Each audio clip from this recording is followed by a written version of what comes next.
ಅದಕ್ಕೆ ಶರಣರಾಜ ಹೆಸರಿದ್ರೆ ಕಲಬುರಗಿ ಶರಣನ ಹೆಸರು ರಾಜ್ಯ ಮಾಡ್ಯಾರ ಅವರಿಗೆ ಅಷ್ಟೇ ಸರಳ. ನಮ್ಮೆಲ್ಲರ ಆತ್ಮೀಯರು ಎಲ್ಲ ಸೇರ್ಕೊಂಡು ನಮ್ಮ ಹುಟ್ಟುಹಬ್ಬದ ಹಬ್ಬವನ್ನು ಮತ್ತೊಮ್ಮೆ ಅವರಿಗೆ ಹುಟ್ಟುಹಬ್ಬದ ಶುಭಾಶಯಗಳನ್ನು ಕೊಡುತ್ತಾ ನಮ್ಮ ಹಿರಿಯರಾಗಿರ್ತಕ್ಕಂಥ ಎಲ್ಮಿನ್ ಸರ್ ಅವರು ಮತ್ತು ಪ್ರಕಾಶ್ ಅವರು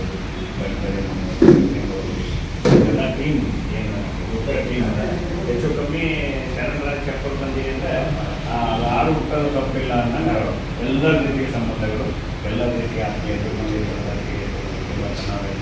ನಾವೊಂದೊಂದು ಟೀಮ್, ಆ ಟೀಮ್ನಲ್ಲಿ ನಾವು ಯಾವತ್ತೂ ಹುಟ್ಟುಹಬ್ಬವನ್ನು ಇದೇ ಹೆಚ್ಚು ಕಮ್ಮಿ ಎಲ್ಲರ ಆಚರಣೆ ಮಾಡ್ತೀವಿ. ಆಚರಣೆ ಮಾಡಬೇಕು ಅನ್ನೋ ಉದ್ದೇಶ ಏನಿಲ್ಲ, ನಮ್ಮವರನ್ನ ಗೌರವಿಸೋದು, ನಮ್ಮವರನ್ನ ಗುರುತಿಸೋದು ಒಂದೊಂದು ಜವಾಬ್ದಾರಿ. ಈ ಸನ್ಮಾನ ಹ್ಯಾಪಿ ಬರ್ಡೇ ಟು ಯು.